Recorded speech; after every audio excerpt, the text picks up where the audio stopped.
अधिकारी बेचारे परेशान। अभी ज्ञापन पढ़ के सुना रहे आपको 13 सूत्री हमारे ज्ञापन महामहिम राष्ट्रपति महोदय के लिए ज्ञापन है और ये पूरा पढ़ के जो है आपको सुना दें। आप फैसला देखिए 13 सूत्री जो है ज्ञापन है तो सक्षम अधिकारी से व्यवस्था अर्षद भाई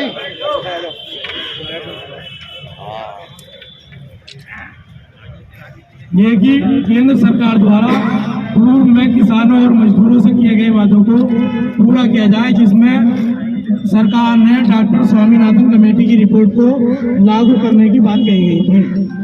दूसरी मांग यह है कि पंजाब व हरियाणा के किसानों द्वारा संवैधानिक तरीके से किया जा रहे आंदोलनकारियों पर आंसू गैस के गोले छोड़ने का जो आदेश दिया गया वह संवैधानिक नहीं था। उसमें तमाम किसान लोग चोटिल और गंभीर रूप से जख्मी हुए।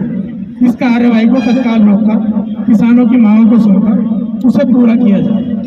तीसरा यह है कि एसकेएम से किसान संगठनों के किसान दिल्ली चलो मार्च को रोकने के लिए सरकार ने जिन चक्कियों का प्रयोग किया, रबर बुलेट चलाई गई, लाठीचार्ज किया गया, आंसू गैस के गोले जेल छोड़े गए, उन्हें जबरिया गिरफ्तारी का सहारा लेकर के गैर कानूनी तरीके से प्रताड़ित किया, इसकी पुनरावृत्ति नहीं हो। कृपया उक्त घटना का संज्ञान लेते हुए अग्रिम कार्रवाई करना चाहिए। किसानों के द्वारा किए जा रहे शांतिपूर्ण संघर्ष और आंदोलन पर सरकार के द्वारा किए गए हमलों से यह साबित होता है कि वास्तव में लोकतंत्र पर और भारतीय संविधान पर हमला। इस पर आपके स्तर से कार्रवाई अपेक्षित है। केंद्र सरकार के द्वारा दोहरी नीति अपनाते हुए नौकरशाहों और राजनीतिक दलों को विशेष संरक्षण देते हुए कुछ पूंजीपतियों और उद्योगपतियों को विशेष लाभ पहुंचाया। पूंजीपतियों के द्वारा भारी भरकम ऋण को माफ किया गया, जबकि किसानों के द्वारा केसीसी अथवा अन्य लोन को माफ करने पर कोई विचार नहीं हो पाया। इस पर भी संज्ञान लेते हुए एमएसपी सीड पर 50% का वादा भाजपा और वर्तमान माननीय प्रधानमंत्री ने 2014 के चुनावी घोषणा पत्र में किया, जिसे 10 साल बाद तक भी अमल में नहीं लाया गया। कार्रवाई अपेक्षित है।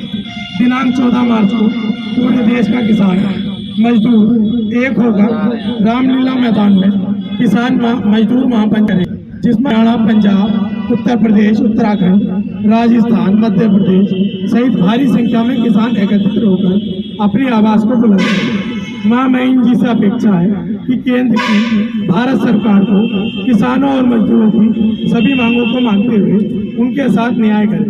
कृपया संज्ञान लेना चाहिए।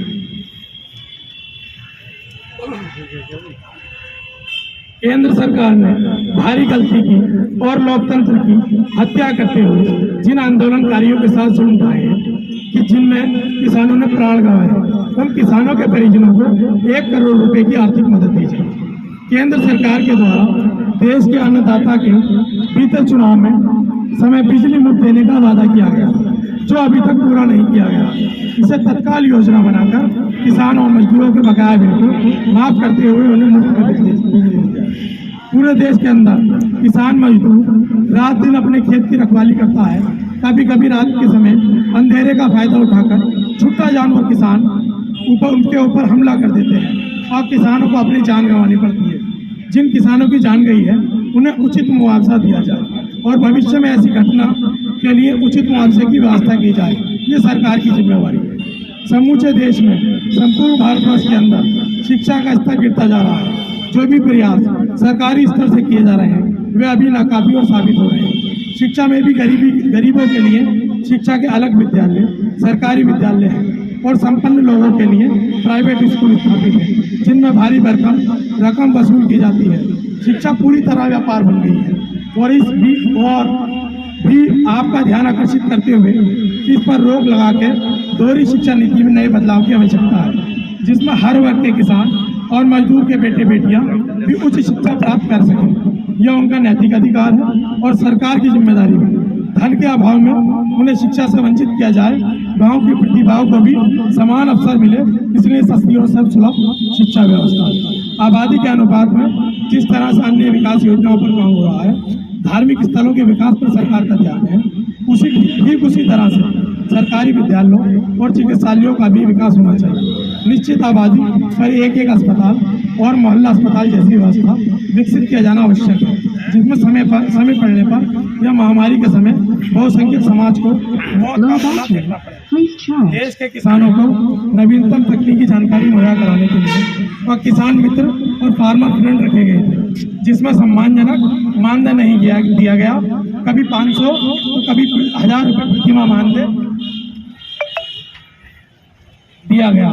जब मानदेय बढ़ाने की मांग की तो सरकार ने उन्हें बाहर निकाल दिया, उन्हें सम्मानजनक मानदेय के साथ सेवाओं में वापस किया जाए। 14 हमारे जो सूत्र यह है, गांव के किसानों ने गरीबी और भुखमरी के कारण कृषि भूमि योग्य को बेच डाला है और लगातार बेच रहे हैं।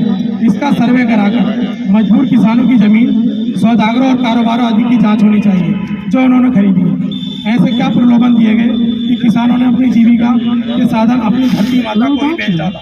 भूमि अधिग्रहण सन 2022 को निरस्त कर जिला अधिकारी सर्किल रेट का 4 गुना किसानों को मुआवजा दिया जाए, जिसमें गरीब किसान मजदूर अपनी अन्नदाता किसान और मजदूरों के हितों में संघर्ष करते हुए उपरोक्त मांगों के साथ महामहिम जी से न्याय की गुहार। धन्यवाद।